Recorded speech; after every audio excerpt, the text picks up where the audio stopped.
precisando, vamos colocando o nome ali na lista, né? Na lista, no chat.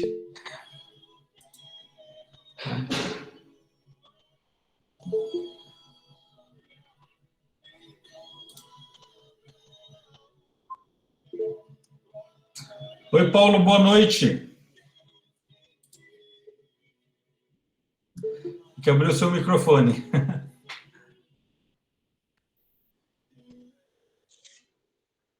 Boa noite, meu irmão. Graça e paz, tudo bem? Graça e paz. Como é que você está, Paulo? Tudo bem? Estou bem. Estou com o coração grato a Deus pela oportunidade, de alguma forma, de servir vocês, né? Legal, Então, legal. quando Deus nos abre essa oportunidade, o coração se enche de alegria. Que bom, Paulo, que bom. Nós também agradecemos muito. Primeiramente, seja bem-vindo ao nosso meio, tá?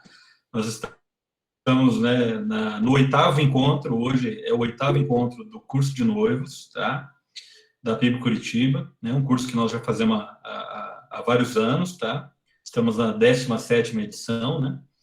E estamos introduzindo agora esse novo tema, né? E a gente intitulou a palestra que o Paulo vai trazer dos impactos da imoralidade, né, no casamento. Então, essa turma, Paulo, nós estamos aqui, o pessoal vai entrando assim devagarzinho, alguns têm dificuldade por causa da questão do horário, dia de semana, né? Mas nós vamos chegar aí em torno de 50 acessos, que é a média que a gente tem, mas isso não impede a gente de já começar, tá? Ok. Então, eu vou fazer uma oração, ok? Ele vai te apresentar, né? E logo após aí a gente te orienta a respeito da apresentação, tá? Tá certo. Vou pedir a todos aí que fechem seus olhos e nos acompanhem, concordem conosco em oração. Senhor nosso Deus e Pai Celestial, nós queremos, ó Deus, primeiramente agradecer essa oportunidade, assim como disse o Paulo, nosso coração também se enche de alegria, ó Deus, ao semear a Tua palavra, ao trazer valores do Teu reino. E, ó Deus, nesta noite, sabemos, ó Pai, que esse tema tão importante da imoralidade no casamento, a primeira vez que nós estamos apresentando esse tema no curso de noivos, mas nós pedimos, ó Deus, a Tua unção sobre a vida do Paulo.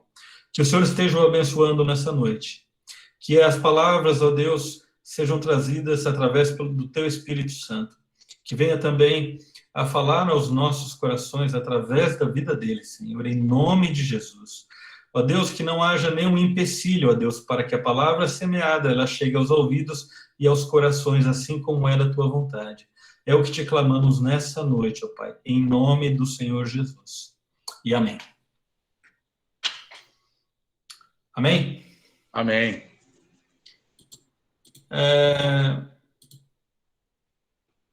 Então, deixa eu apresentar o Paulo, né?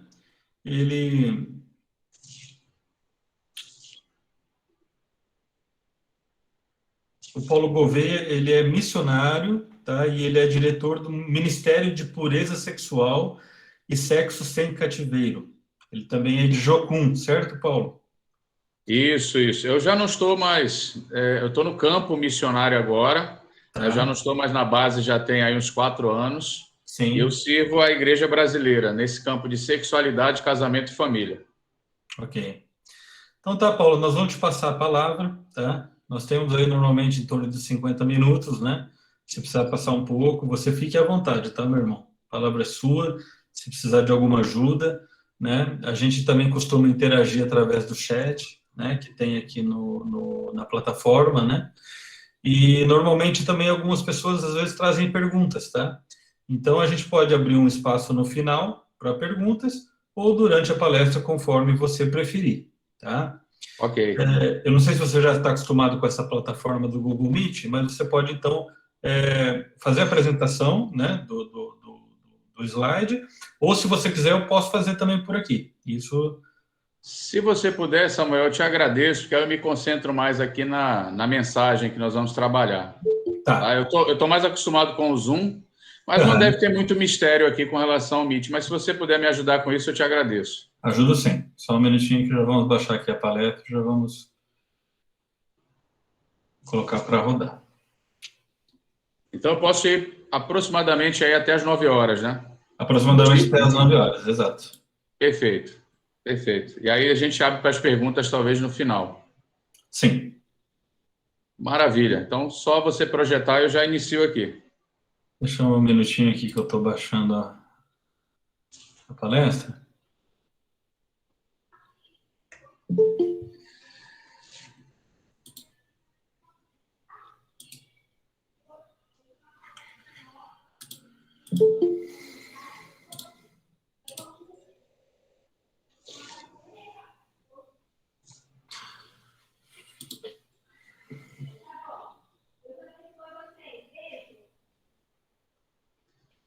Que horas tem no seu relógio aí? Eu fui militar, e aí nós tínhamos sempre uma questão de alinhar o nosso relógio com o comandante, né? 9 horas e 12 minutos.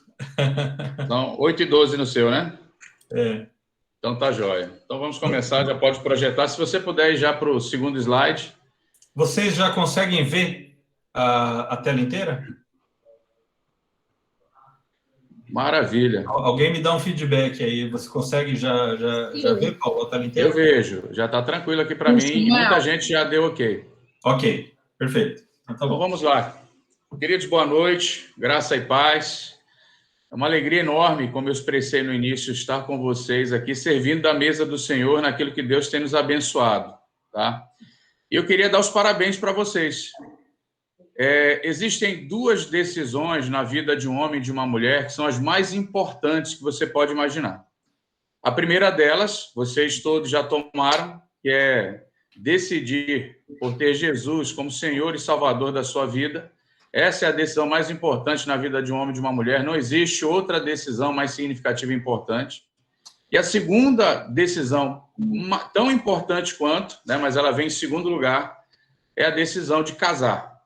Né, por todo o simbolismo, por toda a representatividade que o casamento tem. Né, e eu creio que, durante o curso, vocês foram bastante instruídos no que diz respeito ao que é o casamento e a importância dele. Então, quero dar os parabéns para vocês, porque na atual conjuntura, nessa juventude agora, as pessoas, infelizmente, têm perdido a fé no casamento. E eu louvo a Deus ver um grupo tão grande e significativo acreditando na aliança, no casamento e entendendo a importância dele. Então, parabéns para vocês nesse sentido. Eu sou o Paulo, sou cristão, amo o meu Senhor Jesus, né? Meu coração, graças a Deus, está voltado para ele. Sou esposo da Railca Freire Gouveia e pai do Thales, da Sofia e da Raíssa. Né? São 3 filhos preciosos e queridos que eu tenho no meu coração. É uma alegria ser marido, né, da Railca, e é um prazer enorme ser pai do Thales, né, da Raíssa e da Sofia. Tá? Então, o meu casamento, infelizmente, durante muitos anos foi afetado pela questão da imoralidade sexual. Eu experimentei isso até os meus 33 anos, por falta de conhecimento, por falta de discernimento, né? E acreditem, eu estava dentro da igreja, porém eu não estava em Cristo, né? E todos sabem que isso tem uma diferença enorme. Mas, para a glória de Deus, aos 33 anos, houve um processo maravilhoso de restauração dessa área na minha vida, né? E, para a glória de Deus, né, nosso casamento foi restaurado e nós servimos hoje o corpo de Cristo naquilo que foi a nossa dor e hoje é a nossa alegria. E o desejo do meu coração essa noite para vocês é que vocês recebam informações, né, vocês recebam princípios, né, vocês recebam direcionamentos e discernimentos que vão proteger o casamento de vocês, né, e vocês, para a glória de Deus, vão ficar bem longe, né, daquilo que eu vivi e muitos outros casais que hoje nós aconselhamos viveram.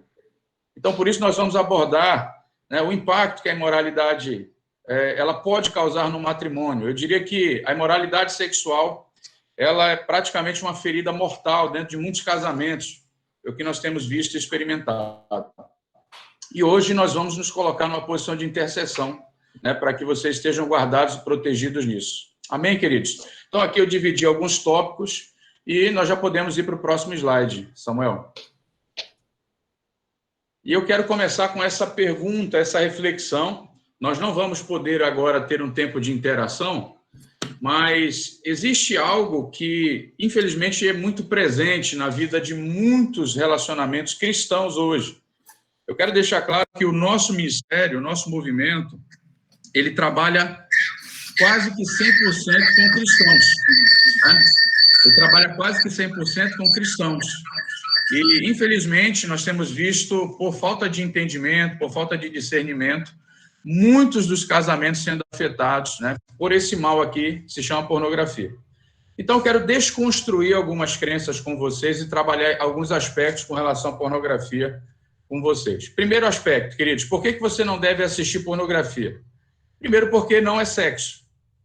Vocês sabiam que na pornografia não tem sexo? Tudo na pornografia é uma mentira, é uma encenação. Na pornografia, o que tem lá? Lascívia, luxúria, filia, parafilia, perversão, abuso, violência, mas não tem sexo. Então, essa é a principal assim, aspecto. Então, se um jovem ou se algum casal deseja, né, de alguma forma, buscar informações sobre essa questão sexual, o pior lugar para esse casal procurar é realmente na pornografia, porque lá não tem sexo, tá? No próximo slide, eu vou trabalhar um pouco da diferença entre o sexo e a lascívia, tá? Nós vamos entender isso. Mas, ainda não, pode voltar, Samuel, primeiro. Então, só para você entender, não tem sexo, esse é o primeiro aspecto mais significativo. O sexo, queridos, ele é uma expressão realmente de generosidade e amor dentro de um casamento, né? Ele deve ser fruto de uma intimidade conjugal construída, inclusive, antes do casamento. Isso é fundamental, para que você possa ter um vínculo forte com a sua esposa, né, quando você entrar nessa aliança com ela. É significativo. Então, na pornografia não tem sexo. Esse é o primeiro aspecto, tá? Segundo aspecto, queridos, é que tudo na pornografia é mentira. Aqueles artistas, né, aquelas pessoas que estão ali fazendo toda aquela performance, eles, na verdade, estão encenando. E o que você vai ver quando você observa naquela encenação? Eles estão fingindo uma certa dose de alegria, de euforia e de prazer, mas os testemunhos que eu tive contato nas minhas pesquisas, eles mostram o quanto de violência, principalmente aquelas mulheres, sofreram, tá? E um dos grandes problemas, qual que é? Por exemplo, os homens que assistem esse tipo de conteúdo, eles absorvem essa natureza violenta, né? E eles transmitem isso para dentro dos seus relacionamentos, tá? Nós vamos abordar isso também com calma daqui a pouco. Então, aquilo é uma fantasia, aquilo é uma mentira, né? E quando você assiste e se expõe a esse tipo de conteúdo e de material, você vai acreditar naquilo. E, assim, para mim, uma das questões assim mais significativas na minha pesquisa foi identificar que aquilo que nós achamos abusivo, aquilo que nós não concordamos, aquilo que nós achamos aversivo, pelo fato de assistir pornografia, você pode tornar aquilo normal, né? Práticas realmente pesadas nesse sentido. Então, é um péssimo negócio realmente assistir pornografia. Um outro aspecto é que ela deforma o caráter. Como não tem sexo, né, não é uma expressão de amor e liberdade dentro do casamento, né, e você tem todo aquele contato com essas práticas, né, de violência, que eu citei agora há pouco, e de adoecimento, a pessoa que assiste pornografia, ela vai ter o caráter deformado. As crenças dela vão ser alteradas, aquilo que ela pensa sobre relacionamento, sobre a mulher, vai ser afetado, né? Aquilo que a mulher pensa no que diz respeito a sexo e ao homem também vai ser afetado e vai ser deformado. Então, as pessoas que assistem esse tipo de conteúdo, é muito comum, e eu estou falando para vocês de algo que eu venho acompanhando nos últimos anos, né? Essa pessoa fazer meio que uma permuta, né, com o gênero de pornografia que ela assiste. Então, se a pessoa começa a assistir, por exemplo, uma prática chamada bestialidade, né, que infelizmente é a questão do sexo com animais. Essa pessoa pode ter uma permuta e ela pode vir a praticar esse tipo de questão, né, para vocês terem uma ideia, né, no seu dia a dia, né, no seu cotidiano. Então, é um péssimo negócio, né, porque ela fere realmente o caráter, ela deforma a maneira como nós vemos o sexo e o relacionamento. E por fim, queridos, por tudo isso que eu já pontuei para vocês aqui, o que a gente percebe? É que ela vai ferir os relacionamentos, né? A pornografia, ela causa uma desconexão muito grande dentro do casamento, por conta de uma série de características, né? E uma delas, né, e assim que eu considero mais significativa, é justamente a questão do egoísmo, né? A pessoa, ela não vai criar um vínculo com o cônjuge, ela vai criar um vínculo com a sua fantasia e com o seu desejo. Pode ir para o próximo slide, Samuel, que eu quero explicar um pouco melhor isso aqui para eles. Então, aqui, queridos, olha só, eu coloquei um paralelo entre intimidade e imoralidade. Antes até, inclusive, de entrar na tabela, para dar sequência no que eu comecei no slide anterior, eu queria trabalhar com vocês um conceito de intimidade que, para mim, fez toda a diferença, né? Um conceito bíblico de intimidade. Queridos, intimidade não é sexo, né? Foi isso que eu aprendi nessa caminhada e olhando para a Escritura, olhando para a Palavra de Deus. Intimidade, queridos, a base e o alicerce da intimidade é a verdade, é a nudez de alma entre marido e mulher. Então, o homem e sua mulher estavam nus e não se envergonhavam. Queridos, isso fez muita diferença para mim. O sexo, na verdade, ele é um elemento da intimidade. Ele é um fruto da intimidade conjugal. E quando existe intimidade, ela é construída antes, queridos, isso é maravilhoso. E eu vou dizer para vocês por que esse conceito de intimidade é tão importante. Porque, infelizmente, muitos cristãos têm casado. Muitos cristãos têm casado. E eles passam, às vezes, alguns anos no namoro, alguns anos no noivado, fazem muitas vezes até o processo de corte, mas quando se casam, em pouco tempo eles descobrem que casaram com um verdadeiro estranho. Uma pessoa que verdadeiramente eles não conhecem. Uma pessoa que não aproveitou o tempo do namoro e do noivado para se revelar. A Bíblia fala em Gênesis 2:25, em primeiro lugar, de uma nudez de alma. Uma nudez de alma. Antes de você despir o seu corpo, depois do casamento, você primeiro precisa despir a sua alma. Sabe, é muito frustrante hoje aconselhar casal de pastores, né, e pessoas da igreja, às vezes 20 anos, né, no evangelho, um casamento aí de 15, 20 anos, e você ouvir da boca de uma esposa: eu não conheço esse homem, eu não conheço essa mulher. Né? Eu não conheço essa pessoa, ele é um estranho, ele era um no namoro e no noivado, e hoje é uma pessoa totalmente estranha, eu não conheço. Porque esse casal queimou etapas, esse casal pulou etapas, né? Eles não se conheceram, eles não ficaram nus na sua alma. Eu cometi esse erro no meu casamento, queridos. Eu cometi esse erro no meu casamento. No meu primeiro dia, a minha esposa abriu o coração dela para mim, disse tudo do passado dela e todas as dificuldades que ela enfrentava, inclusive naquele momento. E ela me deu a oportunidade de decidir se eu seguiria em frente ou não. Sabe o que eu fiz, queridos? Lá atrás, em 2002, eu não falei nada. Eu menti, eu dissimulei. E eu tinha questões de moralidade sexual naquela época que, se eu tivesse falado para ela, ela tinha uma primeira opção de desistir daquele relacionamento, porque foram 10 anos onde ela sofreu bastante, tá? Eu não vou ter tempo aqui de pincelar o nosso testemunho, mas a outra opção era o seguinte, ela dizia: eu vou caminhar com você, mas eu vou ajudar você nisso. Né? E uma das coisas mais maravilhosas que eu descobri nessa caminhada sobre intimidade, queridos, é que a intimidade, ela não só santifica, mas ela cura, ela restaura. 10 anos depois, queridos, eu tomei a atitude que ela tomou.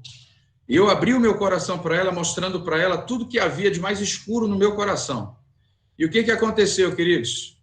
Ela finalmente me conheceu.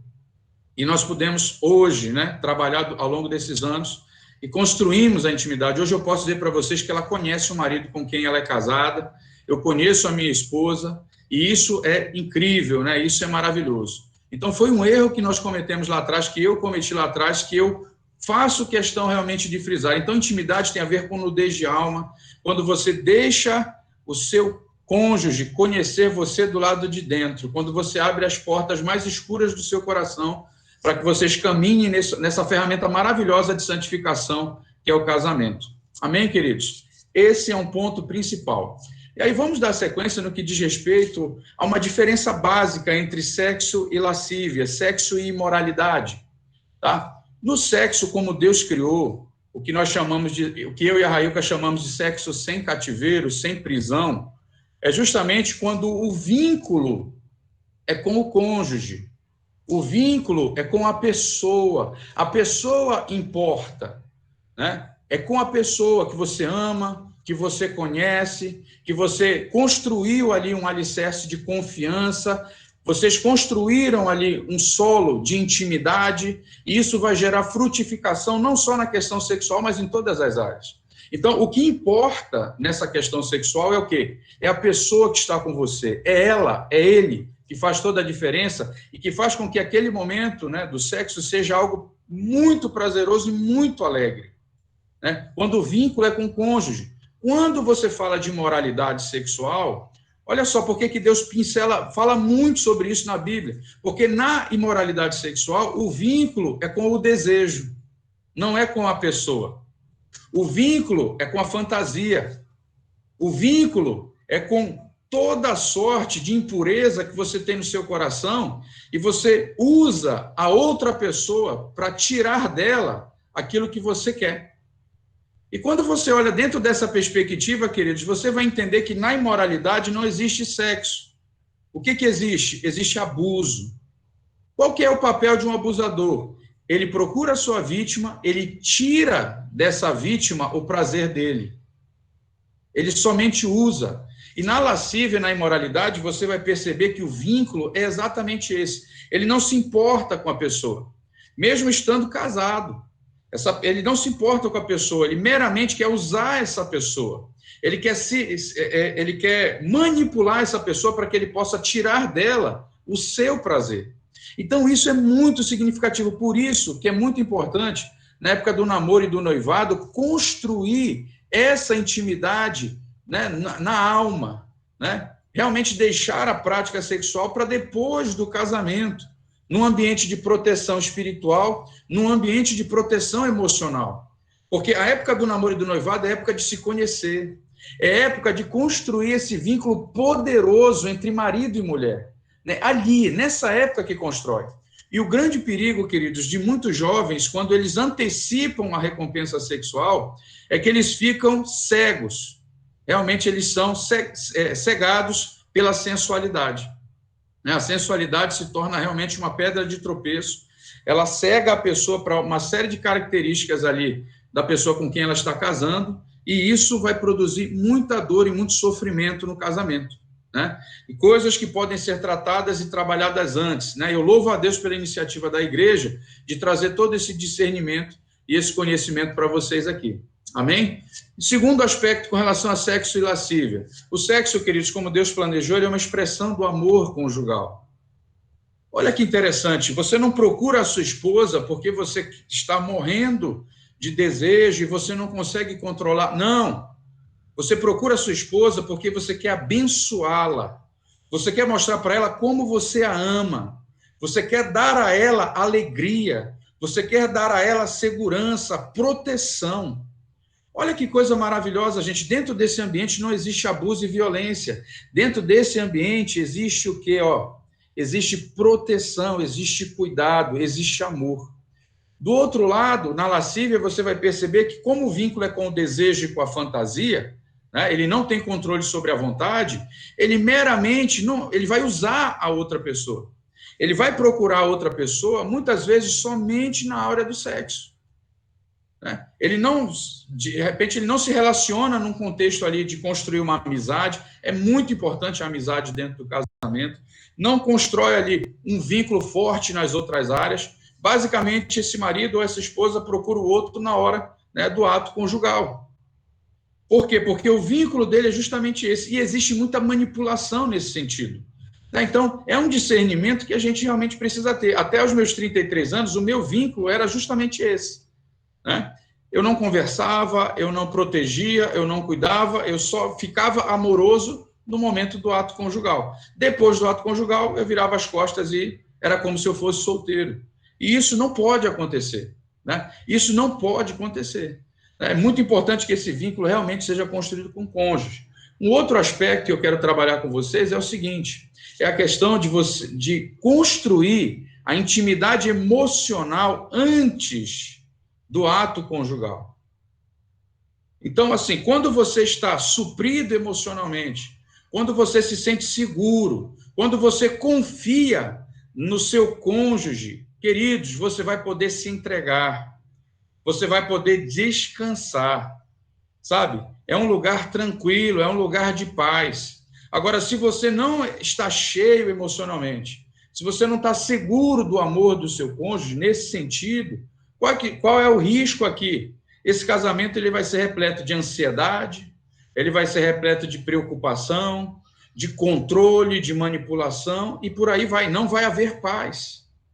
É por isso, queridos, que a confiança ela é muito preciosa, ela é a moeda de maior valor dentro de um casamento.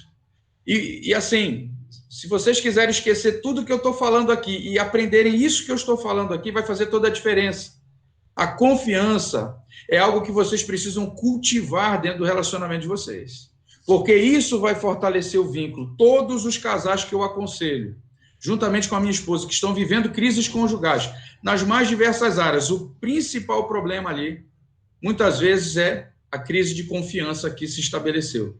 Então, você e a sua esposa vão trabalhar fortemente para que a confiança jamais seja abalada, né? A gente tem que ter realmente o coração nisso, porque aí vocês vão estar supridos emocionalmente, né? E o ambiente para o ato conjugal ele vai estar todo preparado. Vocês vão conseguir se entregar realmente, vão estar protegidos e guardados em nome de Jesus. Agora, olha só, na lascívia as pessoas procuram quando elas estão carentes, elas estão vazias.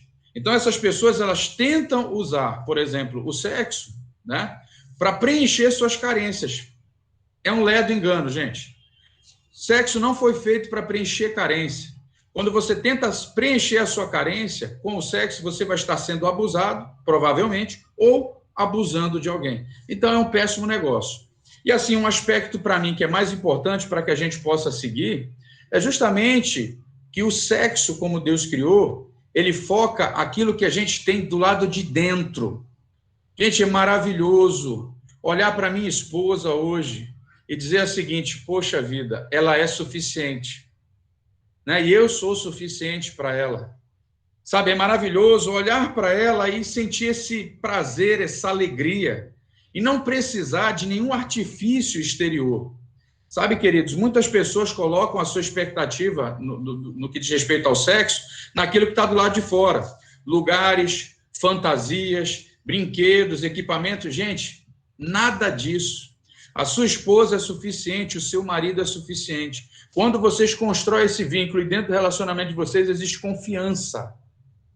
Isso é fundamental. Isso vai trazer a paz para que vocês possam frutificar em todas as áreas, inclusive no ato conjugal. É quando você olha para ela e você sabe, eu sou do meu amado e o meu amado é meu, somente meu. E você consegue descansar nessa verdade e se entregar. Queridos, é maravilhoso, ou seja, tem a ver com o que está dentro de nós. Por isso que nós precisamos despir realmente o nosso coração, né, para a nossa esposa e para o nosso marido. Vocês precisam se conhecer verdadeiramente. Amém, queridos? Vamos avançar, por favor, Samuel. Pronto. Por conta de tudo que eu já pontuei para vocês, né, alguns desses aspectos, você vai perceber que a imoralidade sexual vai causar isso aqui no casamento, tá? Isso aqui é com base justamente em muitos aconselhamentos que nós já ministramos e de outros conselheiros que nós tivemos acesso ao material de pesquisa. Então, o primeiro aspecto é o egoísmo. Eu acho que fica claro que uma pessoa que está ligada à imoralidade sexual, ela não se liga às outras pessoas, ela vai estar focada meramente em si e satisfazer os seus anseios e necessidades, ok? Gera insatisfação porque, gente, uma pessoa que vive a imoralidade sexual e uma pessoa que assiste a conteúdo pornográfico, por exemplo, frequentemente ele faz comparações. Essa pessoa ela faz comparações no corpo, na performance, na questão do que a pessoa usa, dos lugares. Imagina só um contexto aqui onde um marido assiste realmente conteúdo pornográfico. Ele vai tentar projetar no corpo da esposa aquilo que ele vê nos filmes.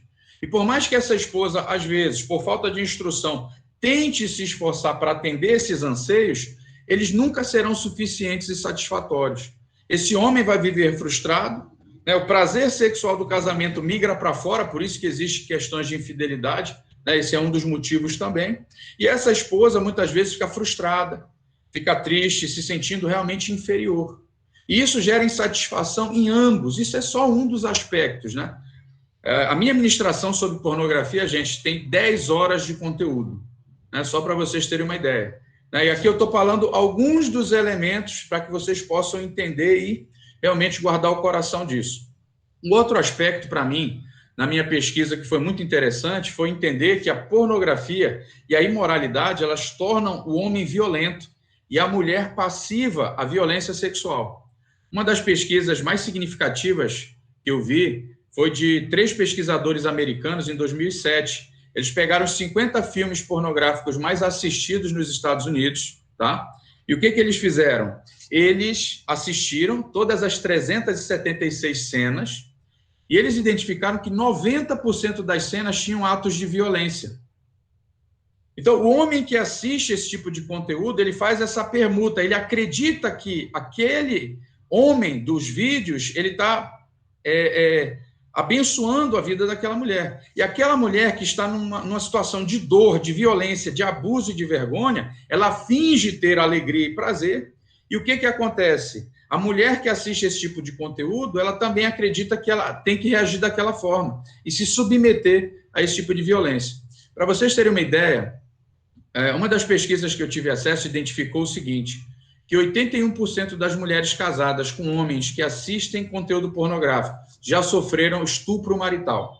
Me perdoem, é pesado, mas é a realidade, né? Então, a pornografia, ela deforma o caráter também nesse sentido, de moldar o comportamento do homem a se tornar violento.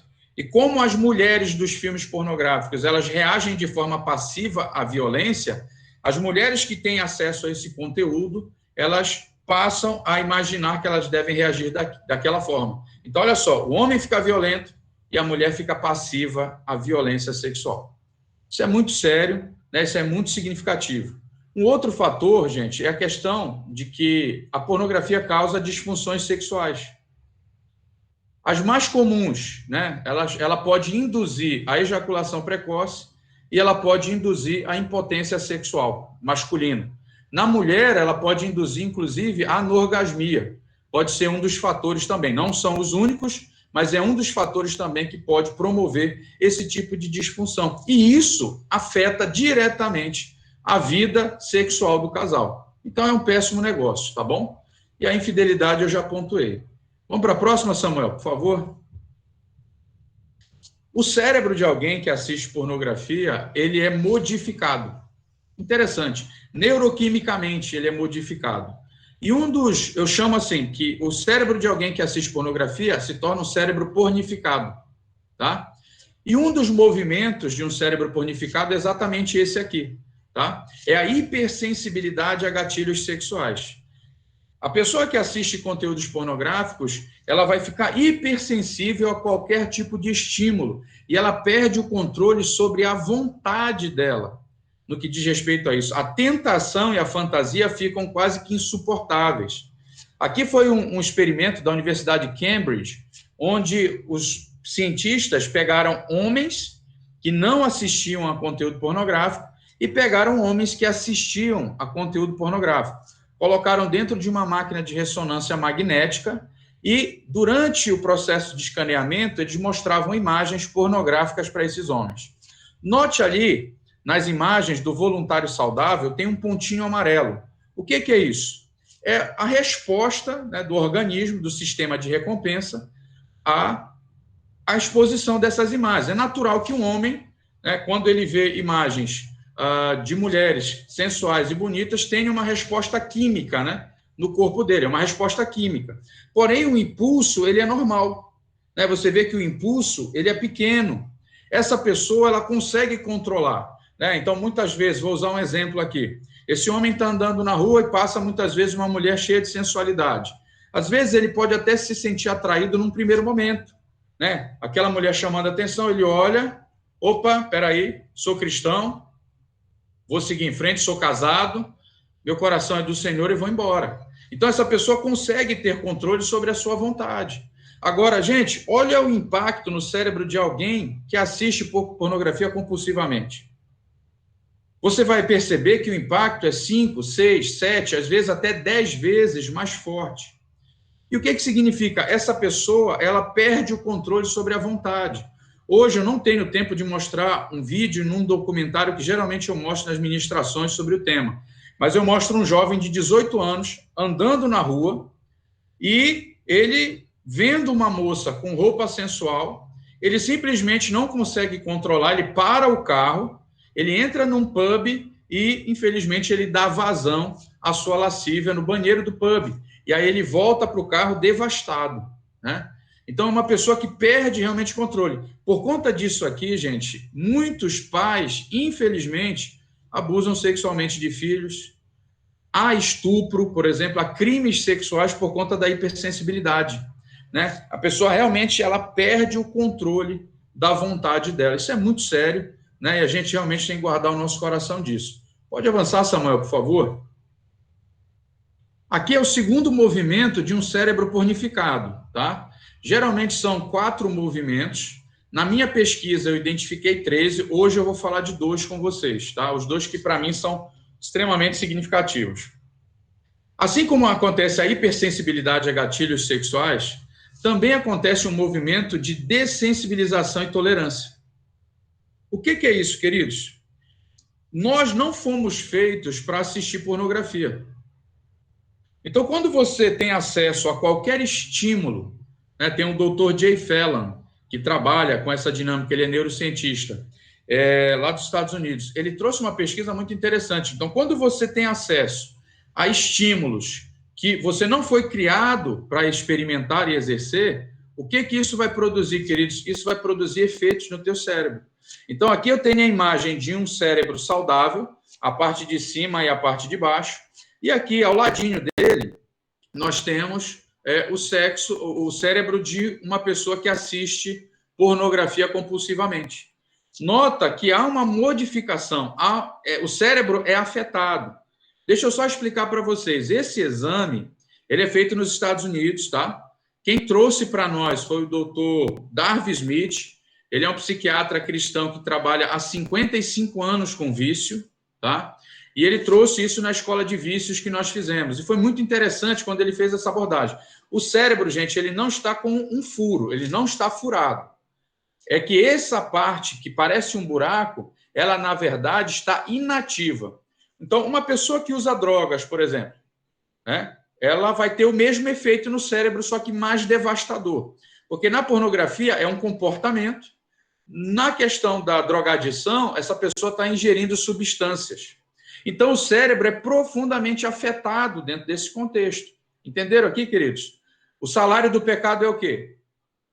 É a morte, né? Então, quanto mais você se expõe, mais o seu cérebro vai desativando algumas áreas, tá? Eu até cometi um erro que eu deveria ter colocado aqui as imagens das pessoas que se envolvem com heroína, cocaína, metanfetamina, enfim, porque eles são chocantes, realmente, né? São mais impactantes, mas pela pornografia aqui você já vê que é muito sério. Qual que é o grande perigo, gente, da dessensibilização? É você sair de uma prática, né, de pornografia, masturbação, pornografia, fantasia e masturbação, e você crescer em direção a se tornar um criminoso sexual. Tem um criminoso americano que morreu na cadeira elétrica em 1989. O nome dele é Ted Bundy. Esse homem matou mais de 50 mulheres. E ele dá a última entrevista dele, ele fala de como a pornografia afetou o comportamento dele, induzindo para a violência, né? Então, é mais um dos motivos, queridos, que a gente não deve se aproximar realmente desse tipo de conteúdo e a gente não deve permitir que isso possa afetar o nosso coração. Lembrando que, né, os olhos, eles são a candeia, né, do nosso coração, a candeia da alma. Se os seus olhos forem bons, seu corpo será cheio de quê? De luz. Se os seus olhos forem maus, seu corpo será cheio de quê? De trevas, tá? Vamos para mais uma, Samuel?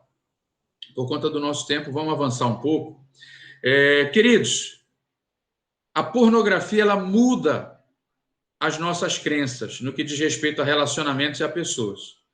2 pesquisadores fizeram algo assim muito interessante em 1988, tá? 1988. E eles pegaram 3 grupos de pessoas, no total 120 pessoas, e dividiram ali em 3 grupos de 40 pessoas, homens e mulheres, e eles fizeram o seguinte experimento. Eles pegaram o grupo A e eles pediram para que as pessoas do grupo A assistissem a conteúdo pornográfico durante 6 semanas. Né? Foram 4 horas e 48 minutos de filme durante 6 semanas. Né? E essas pessoas assistiram dessa forma. O grupo B era 50% de filme pornográfico e 50% de filme comum. E o grupo C assistiu a 36 filmes comuns, sem qualquer tipo de apelo e pornografia. No final, os pesquisadores aplicaram um questionário. E eu vi várias perguntas nesse questionário e algumas me chamaram muito a atenção. Tá? E uma delas é essa daqui, ó. Você é a favor do direito das mulheres? Os homens responderam dessa forma que vocês estão vendo aqui no slide.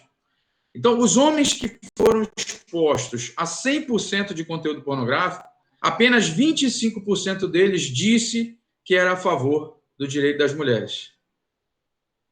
No grupo B, que assistiu meio a meio, apenas 47% disse ser a favor do direito das mulheres.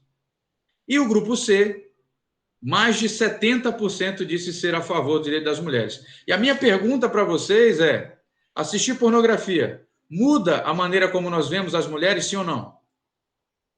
Muda. Porque o homem passa a ver a mulher como alguém desprovida de direitos. Ela meramente está ali para satisfazer a sua lascívia e a sua luxúria. E ele passa a desconsiderar realmente. Então, vou colocar num contexto de casamento, que é o nosso foco hoje. Esse marido, ele não vai estar atento às necessidades da esposa dele. Essa esposa vai pedir coisas, vai almejar coisas, esse marido não vai ter paciência, ele não vai ouvir. Por quê? Porque ele foi treinado, doutrinado durante muito tempo pela pornografia a procurar a mulher apenas para ter o ato conjugal. Ele não tem outro interesse realmente na mulher. Isso gera muito egoísmo e gera realmente muitos problemas dentro do casamento. Uma outra pergunta que me chamou muita atenção foi justamente essa. Eles deram um caso de estupro real. E eles perguntaram para eles, para os homens e para as mulheres, quantos meses de prisão eles dariam para aquele estuprador. Gente, olha o que as mulheres responderam. Era uma mulher sendo estuprada. O grupo A, que assistiu a 100% de conteúdo pornográfico, deu uma pena que é metade, deu a pena mínima, né? Lá nos Estados Unidos, deu metade do que o grupo que não assistiu pornografia, né, deu. Sabe o que isso significa nas entrelinhas?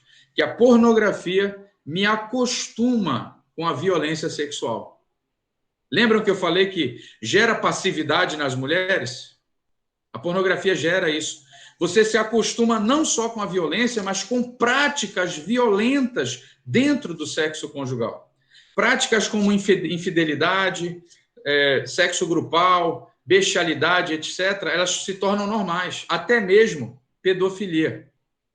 Né? São muitos casos, gente. Eu não consigo aprofundar, né, hoje, né, com vocês, mas são muitos casos realmente, e a pornografia muda as crenças. Estou mostrando aqui cientificamente, né, para vocês. Tá?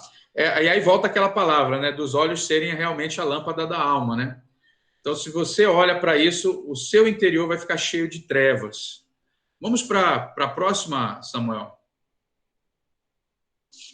E aqui é o ponto que, para mim, é mais significativo, né, e mais importante dentro dessa dinâmica. Como nós podemos prevenir? Queridos, o que vai prevenir o seu casamento desse mal, em primeiro lugar, é o temor a Deus. O pecado sexual, gente, ele é um pecado do coração. É um coração idólatra. É um coração inclinado à rebelião realmente contra Deus. Os pensamentos, as motivações, os anseios, eles são voltados realmente para satisfazer o quê? O eu. Então, quando você estabelece o temor de Deus realmente no seu coração, o seu coração é um altar de adoração a Deus, Queridos, vocês vão estar protegidos. Esse é o primeiro e mais significativo aspecto. Gente, dentro do aconselhamento bíblico que eu e minha esposa trabalhamos, nós somos conselheiros bíblicos, tá? Nós estamos até fazendo agora uma pós-graduação, né, na área. E nos aconselhamentos, gente, é inútil você trabalhar qualquer aspecto com a pessoa sem antes você trabalhar primeiro o coração dela. Né? Sem você trabalhar o coração dela para que o coração se converta verdadeiramente a Deus. Esse é o primeiro e mais significativo aspecto. Se o seu marido, se a sua esposa tem um coração voltado para o Senhor, isso vai gerar um ambiente de bênção realmente dentro do seu relacionamento, dentro do seu casamento. Guarde o que eu vou falar para você no seu coração aqui. Gente, o coração do homem é um altar. Quando eu falo homem, é homem e mulher. Todo altar, queridos, ele tem um sacerdócio, ele tem uma lei, ele tem um sacrifício, mas principalmente todo altar tem um soberano. E o grande ponto, gente, em qualquer área, é você definir quem é o soberano do seu coração. Na imoralidade sexual, o soberano sou eu. O meu desejo, o meu prazer, a minha fantasia, o meu gosto, o que eu quero. Quando o soberano é Deus, você vai viver tudo isso que a gente falou aqui, mas ao contrário. Você vai viver um ambiente de proteção, um ambiente de segurança, um ambiente de confiança, um ambiente de amor. Isso é fundamental. Esse curso de noivo, gente, eu preciso ser o mais honesto possível com vocês aqui. Eu não posso brincar. Samuel confiou em mim para estar aqui. Eu não posso brincar com vocês, tá? O mais significativo, esse curso de noivos, ele vai dar frutos no casamento de vocês. Se o coração de vocês estiver totalmente comprometido e alinhado com o temor do Senhor. Porque senão, queridos, isso aqui foi só um tempo de assistir e passar. Então, esse é o primeiro aspecto. Quando eu trabalho como conselheiro bíblico, qualquer pessoa que vem buscar ajuda na área sexual, eu vou trabalhar em primeiro lugar o coração. Os pensamentos, as motivações, os anseios, os enganos, as falsas crenças, para que essa pessoa, quando ela muda o coração, meu amigo, o que vier de lá vai ser frutífero. E o único que pode realmente ajudar a pessoa a mudar o coração é Deus, né, pela sua palavra, é o Espírito Santo pelo seu agir, né? E a questão da obra maravilhosa que Jesus fez nas nossas vidas. Esse é o primeiro aspecto, né? Para que você possa estar prevenido. Sem isso, todo o resto é só técnica humana. E aí, não é definitiva. Essa pessoa pode ter uma restauração temporária, mas ela pode voltar a cair. Então, o coração ele tem que estar voltado e conectado a Deus. Segundo lugar, gente, para que você possa estar protegido da imoralidade sexual. Ande na luz. A sua vida secreta, ela precisa ser igual à sua vida pública. Não permita que a sua vida secreta seja diferente da sua vida pública. A nossa reputação é aquilo que os homens testemunham de nós diante dos outros homens. O nosso caráter, o nosso homem interior, é aquilo que Deus dá testemunho nos céus. Eu permiti essa fenda no meu caráter. O meu problema não era imoralidade sexual, o meu problema era mentira. Durante 10 anos eu menti para minha esposa. Durante 10 anos eu fingi ser um personagem para ela. Até o dia em que eu vim, instruído pelo Espírito Santo, e trouxe luz sobre o meu pecado. E eu permiti que a minha esposa acessasse cada área escura do meu coração. E hoje ela sabe com quem ela está casada. Ela sabe que eu tenho muita coisa para melhorar, mas ela sabe, e ela me ajuda, ela me auxilia nisso. E eu louvo a Deus, né, que nos constrangeu nesse aspecto para que eu pudesse vir para a luz e realmente trabalhar. Então, ande na luz. Se você luta contra a pornografia, é muito importante que você tenha um discipulador, é muito importante que a sua noiva saiba. É muito importante que seu noivo saiba. Né? Eu não quero que vocês saiam daqui já falando tudo, não.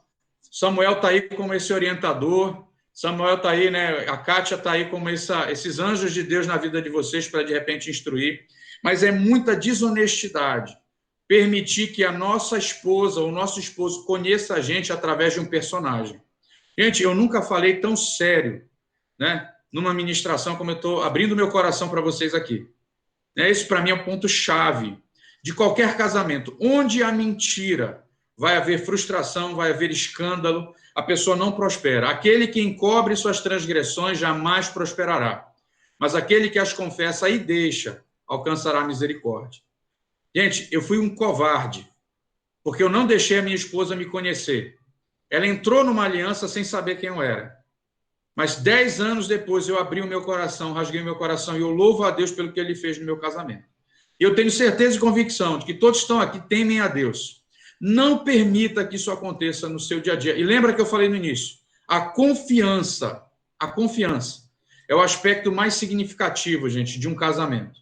A confiança vai trazer a paz, a segurança, a tranquilidade, a intimidade que vocês precisam para ter uma vida próspera. Vocês vão passar por tempestades. Vocês vão passar por tempestades. Tá? Ninguém dá um glória a Deus agora, né, Samuel? Vocês vão passar por tempestades. Eu não quero enganar vocês. Samuel não quer enganar vocês, gente. Não é o romantismo que vai proteger o casamento de vocês. Não é você trazer flores todo dia para sua esposa. Não. É na hora da adversidade. Ela saber e ele saber que você está do lado dele, do lado dela. É na hora da doença que você está lá para cuidar e proteger. É na hora que a crise financeira bate e vocês precisam cortar gastos e luxos para vocês reconstruírem tudo isso. É na hora em que um está passando por uma fraqueza, uma dificuldade, o outro renuncia a si mesmo e vai servir e vai abençoar. Essa é a maravilha santificadora de um casamento. É nessa hora que você vai ver se existe amor ou se existe qualquer outra coisa. Por isso que eu digo, e gente, essas provas, essas tempestades, elas vêm para provar o nosso coração, onde eles estão ali, onde ele está alicerçado. Se é na rocha que é Cristo, ou se é de repente qualquer pensamento egoísta. Amém, gente? Então, a prevenção, ela está nessas coisas que eu falei, e aqui, resumindo o que eu pontuei aqui, gente, no vínculo conjugal com a sua esposa e com o seu marido. Sabe, você está ali para que essa pessoa tenha certeza e convicção de que ela é amada por Deus e você é um instrumento de Deus para derramar do amor dele na vida dessa pessoa. Sabe, é isso que a gente tem que caminhar. É sacrificial. Sabe, renúncia faz parte do amor. Perdão faz parte do amor, é um elemento do amor. Fidelidade, honra, respeito são outras características e atributos do amor. É isso, gente. Não é bloquear o celular, não é usar qualquer outro tipo de técnica humana, gente. É isso que eu pontei para vocês que vai prevenir e vai guardar o coração de vocês. Para honra, glória e louvor do nosso Deus. Amém, gente? São 9 horas. Estou passando de volta aqui para o Samuel. Tinha mais coisa para a gente compartilhar, mas quis o Senhor trabalhar esses aspectos hoje. E eu estou muito feliz, gente. Estou muito feliz. Eu estou com o coração muito grato. Eu tenho certeza e convicção de que o casamento de vocês vai ser próspero, vai ser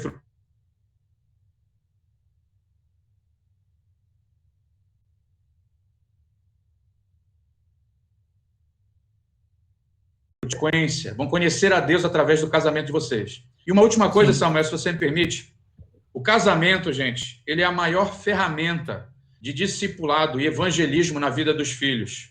Os seus filhos vão prestar muito mais atenção na maneira como você se relaciona no seu casamento do que com aquilo que o pastor prega na igreja no domingo ou durante a semana. O seu casamento é essa ferramenta poderosa, né? Então, tenha isso no seu coração, tenha essa consciência, né? E deixa Deus realmente conduzir, porque vale muito a pena, gente. Casamento é maravilhoso, né? Eu não sou o mesmo homem e eu louvo a Deus por isso, pela obra maravilhosa que Ele fez na minha vida através da minha esposa. Muito obrigado, Samuel e Kátia, né? Deus abençoe. A palavra está com vocês. Paulo, deixa eu te falar, essa palestra, né? Ela vem... Oi? Minha carinha. A Kátia quer aparecer aqui. Oi, Paulo, boa noite. Boa noite. Foi uma bênção. Olha, quando você acabou, você disse, mas já acabou. Comigo eu falava que você tinha 1h30. E ele foi rigoroso. Foi rigoroso, 9 horas ele terminou. Um dia eu chego lá, viu? Ontem eu ministrei para uma base missionária, eu ministrei 3 horas sobre pornografia. Tem assunto para falar, né? Tem. O conteúdo todo são 10 horas, né? Mas eu acho que hoje Porque você já vem trabalhando alicerces sólidos com eles, né? Eu creio que a família deles também já tem esse trabalho, conhecendo, né, a PIB, o trabalho da PIB, a gente sabe que vocês trabalham fundamentos muito fortes. Então, eu creio que isso aqui já serviu para dar um direcionamento, para ajudar e para proteger, né? E eu louvo a Deus por isso. Paulo, 60% do nosso grupo é da PIB, 40% são de outras igrejas, tá? Ah, ok. Então, um grupo misto, né? Mas deixa eu te passar a nossa missão, né? Nós temos aqui um conjunto de missão, visão, né? E de propósito, né? Mas eu queria falar um pouquinho da nossa missão. Ela é trabalhar na estruturação das futuras famílias, aplicando valores bíblicos, fortalecendo e preparando os casais para o matrimônio, tá? Então, você, Paulo, com essa palestra, com esse conteúdo que você trouxe, tá? Você faz parte disso, né? A gente está aqui semeando valores da palavra de Deus, trazendo Bíblia, né? E você hoje fez muito mais do que isso, tá? Você, além de trazer os valores bíblicos, você ainda deu uma fundamentação, né, muito clara, tá? De quais os perigos, né? De quais os danos, tá? Que esse assunto de pornografia e de imoralidade sexual ele pode trazer para os matrimônios, né? Aqui, no nosso grupo, nós temos alguns casais que já moram juntos, outros já são até casados, mas a maioria ainda vai se casar e constituir família, tá? Então, aqui, hoje, o que foi feito, né? Você semeou, tá? Conhecimento, palavra de Deus, e se as pessoas seguirem, né, por esse caminho, com esse cuidado, né, certamente terão um relacionamento muito mais abençoado, livre de problemas, livre de frustrações, né? E você falou muito, assim, claramente, né, com um conteúdo, assim, bastante embasado, até que eu mesmo nem tinha conhecimento, tá? Então, eu gostaria muito de te agradecer por isso. Isso aí. Amém, gente, amém. Isso alegra demais meu coração. A gente trouxe esse assunto para o curso de noivos porque nós tivemos muitas experiências que os noivos que passaram pelo curso, depois de casado, vinham procurar a gente com esse problema. Então, nós achamos que era importante trazer esse conteúdo para os noivos, para que não entrem, e se alguém tem alguma questão com esse tema, sabe que pode procurar ajuda e que em Cristo há solução para isso também. Glória a Deus. Paulo, enquanto a gente conversava antes, né, em outros dias, você comentou alguma coisa que essa geração, né, que está se casando agora, né, ela nunca foi, ela foi uma das mais afetadas por essa expostas a essa questão de pornografia e imoralidade. Como que você viu isso, Paulo, e percebeu isso? Então, um primeiro aspecto, Samuel, que eu percebi na pesquisa é que a perda dos vínculos familiares, ela tem sido algo significativo para que os jovens dessa geração estejam perdendo a fé no casamento. Então, como eu falei agora há pouco, o casamento dos pais é a maior ferramenta de evangelismo e discipulado na vida de um filho.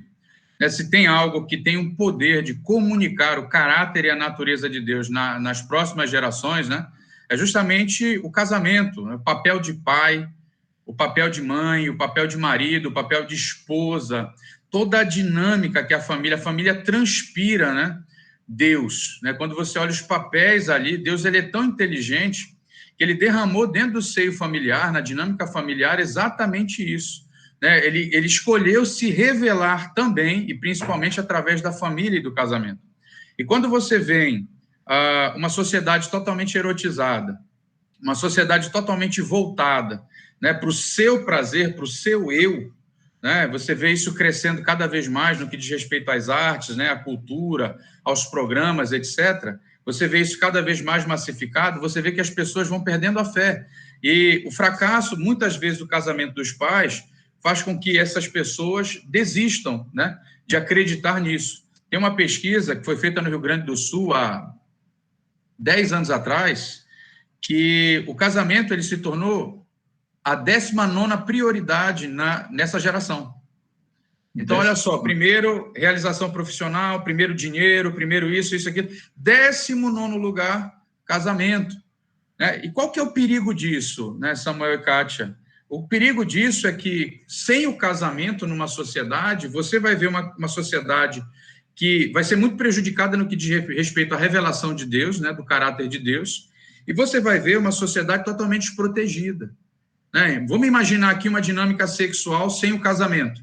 As pessoas, elas se envolvem sexualmente sem a aliança. Não tem cuidado, não tem proteção, e certamente o vínculo não vai ser com a outra pessoa, né? Vai ser com o seu prazer. Então, essa pessoa vai idolatrar realmente o seu prazer e ela vai se envolver com muitos, ferindo a muitos. Isso aumenta a violência sexual, isso aumenta a violência doméstica, isso aumenta realmente a defraudação de crianças e por aí vai, né? Então, esse, para mim, a perda dos vínculos familiares, né, ela vem como algo muito preocupante, realmente algo que a igreja precisa responder. Isso aqui, para mim, é uma resposta de Deus para essa crise, para esse problema. Então, a perda dos vínculos familiares deixa os filhos cada vez mais o quê? Vulneráveis e desprotegidos. E aí vem o padrasto, vem o segundo padrasto, o terceiro, vem o namorado, ele começa a entrar na casa, essa criança vulnerável, ela é exposta a uma série de riscos aqui, né, que você pode imaginar. E sem esse ambiente de proteção espiritual e emocional que o casamento deveria ser, o que acaba acontecendo? Essa criança mais facilmente é exposta a conteúdo pornográfico. Para você ter uma ideia, há 10 anos, a média ali era 9 anos de idade a pessoa ser exposta. Eu fui exposto aos 9 anos de idade. Isso lá em 1990 e um pouquinho aí, só para eu denunciar a minha idade, né? E aí, o que aconteceu? Ali era com 9, 10, 11 anos, né? Não tinha internet, era revista e tudo. Essa geração atual, que com 1 ano e meio já tem celular e tablet na mão, é cada vez mais precoce, né? As pesquisas indicam que está na faixa aí de 5 a 6 anos, as primeiras exposições. Então, imagina só, uma criança exposta a esse tipo de conteúdo. Só um detalhe, como eles veem pela internet, na minha época era revista, então, geralmente eram mulheres despidas e heterossexuais ali, né, se envolvendo. Hoje, com um clique, você vê todo tipo de torpeza que você pode imaginar. Então, imagina uma criança de 5, 6 anos exposta a esse tipo de conteúdo. E aí ela vai crescer com isso, né? Então, na minha geração, a pornografia deformou o caráter, para que nós fôssemos, assim, o homem da minha geração cresceu um mau caráter, infelizmente, né, exposto a esse tipo de conteúdo.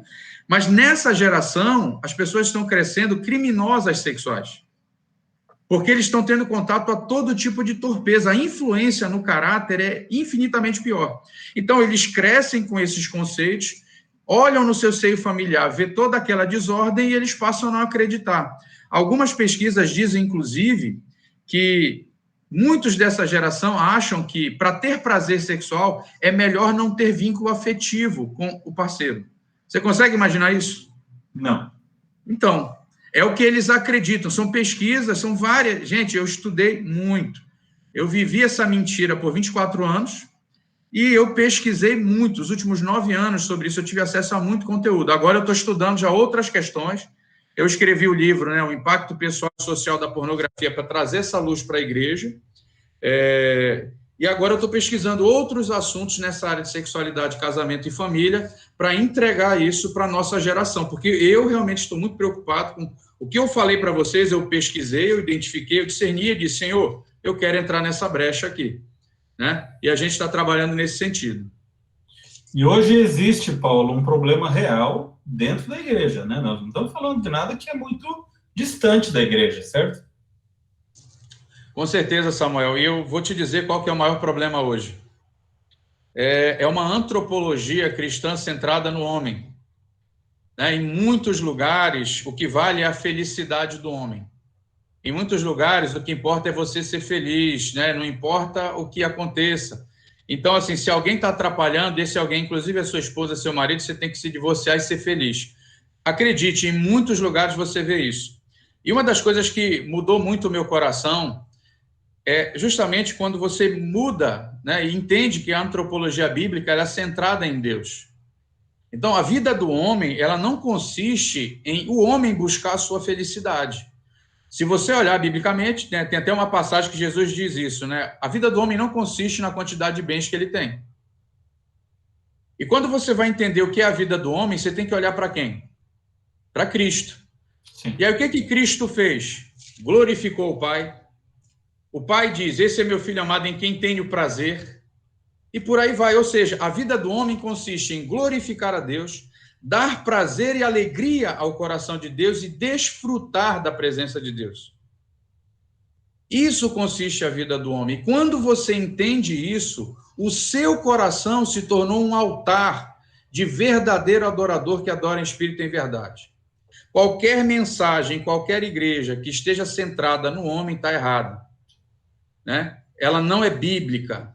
Ela não é bíblica. E ela fere a sã doutrina. Então, a minha vida hoje, Samuel, eu era gerente regional do Banco Itaú. Eu não estou dizendo que vocês têm que fazer o que eu fiz, tá? Eu fui vocacionado para isso. Mas eu abandonei a minha carreira. Hoje os meus amigos são vice-presidente, diretor, são donos de empresa, sócios, né? E eu estou muito feliz porque eu estou com Deus nessa caminhada aqui, né? E eu abri mão de tudo, gente, quando eu entendi isso. Porque a minha vida hoje é para glorificar e dar alegria a Deus. E você pode fazer isso sendo advogado, você pode fazer isso sendo empresário, você pode fazer isso sendo engenheiro, você pode fazer isso em todas as áreas que você foi vocacionado, tá? Eu fui vocacionado a isso. Deus me chamou para largar, porque o meu trabalho era um ídolo no meu coração. Eu precisei renunciar e vim. Agora, que você seja uma bênção de Deus lá como juiz, como desembargador, como político, na área que Deus te chamou, né? Na área que Deus te chamou, vai servir o Senhor com alegria. Mas o teu coração tem o seguinte, como advogado, como juiz, né? Como empresário e por aí vai, eu preciso glorificar a Deus. Com as minhas finanças, com a minha vida sexual, com o meu casamento. Gente, parece simples o que eu estou falando, mas se vocês viverem o que eu estou dizendo, vocês vão entender o que é o reino de Deus e a sua justiça. Amém, queridos? Amém. Amém. Graças a Deus. Bom, a gente queria abrir um pequeno espaço, se alguém tiver alguma pergunta. Eu não acompanhei o chat, Priscila, porque enquanto eu projetava aqui a apresentação, eu ficava sem ver ninguém, só a apresentação, né? Então eu tive que... Não teve pergunta, Samuel, todo mundo ficou muito concentrado na palestra. Amém. Bom, se alguém tiver alguma pergunta, temos esse pequeno espaço, tá? E pode colocar. Mas se não há, eu agradeço muito, viu, Paulo, pela sua disponibilidade, tá? Pela sua... realmente... disponibilidade, prontidão, né? em montar algo diferente, tá? Nós conversamos a primeira vez, você tem um conteúdo muito mais amplo, né? E eu pedi que você resumisse isso para a gente trazer, né? E adaptado isso para a linguagem dos noivos, né? E eu te agradeço muito pela disponibilidade, pela prontidão e por você estar sendo bênção nas nossas vidas e na vida desses casais aqui. Verdade. Amém, queridos, é uma honra. Essa prontidão, ela está sempre de pé. Vocês precisando. Larguei tudo, Samuel, para estar aqui. Larguei tudo para fazer isso. Então, quando vocês precisarem, a hora que for, se for para uma pessoa, se for para um casal, se for para 100, o que for, nós estamos junto com vocês aí, tá? Muito obrigado pela confiança e pela oportunidade. Deus abençoe. Você falou que você escreveu um livro sobre o assunto, né? Depois você Sim. passa para nós. A gente vai mandar o link ou o título para o pessoal encontrar isso daí. Tá bom. Quem tiver interesse em conhecer mais sobre tá o assunto. Certo. Tá bom? O livro está à venda na Amazon e na livraria da Jocum, tá? Depois eu passo os detalhes, quem quiser. A recomendação é o livro sobre intimidade conjugal e o livro sobre impacto pessoal e social da pornografia. Legal, ótimo. Paulo, várias mensagens chegando aqui no chat, agradecendo, dizendo que foi uma ótima palestra, o pessoal gostou, ficou todo mundo aí concentrado assistindo, e eu acredito que vai ser uma semente muito importante na vida desses casais. Amém, queridos. Tenham um casamento espetacular. Eu quero que vocês tenham um casamento maravilhoso. Sabe, essa é a maneira de vocês recompensarem, né? A minha, o Samuel e a Kátia, né? Que a gente está nessa brecha. Eu quero chegar lá no céu e você... Ei, cara, Paulo, vou estar conversando com o Samuel e com a Kátia. E aí, cara, deixa eu falar um negócio. Lembra daquele dia? Foi bom demais. Eu tive um casamento maravilhoso.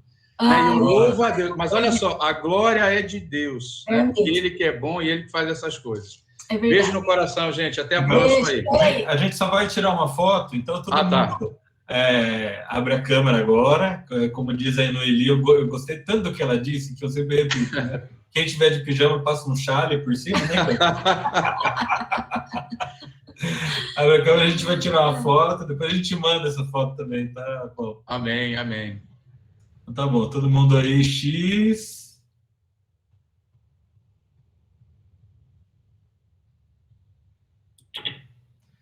Tá ótimo. Beleza. Ok, meu irmão, muito obrigado. Deus te abençoe, viu? Até uma próxima. Boa noite, pessoal. Boa noite, noivos. Deus abençoe vocês. Boa noite. Obrigada, gente. Tchau, tchau. Boa noite, Obrigada, gente. Paulo. Obrigada, Paulo. Obrigada, pessoal.